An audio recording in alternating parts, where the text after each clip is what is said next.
Yun na, andyan na si Gobernador, andyan na si Congressman, andyan na si Mayor para ilibre yung mga sasali sa guardians. Tayo po'y sakripisyo para magkaroon po ng paraphernalia para maging isang tunay na lehitimong guardian. Sabi nga kanina ni Tatay, magkano ang registration para maging isang tunay na guardian. Una-una, 100 pesos.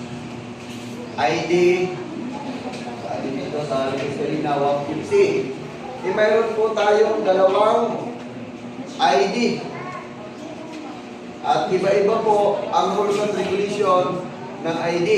Akin pong lilinawin, sa lahat po na nandito po ngayon, maging sa mga branch, mayroon po tayong tulungan at alam po yan ng inyong mga pinuno na ang tumutulong, Luzon, Visayas at Mindanao,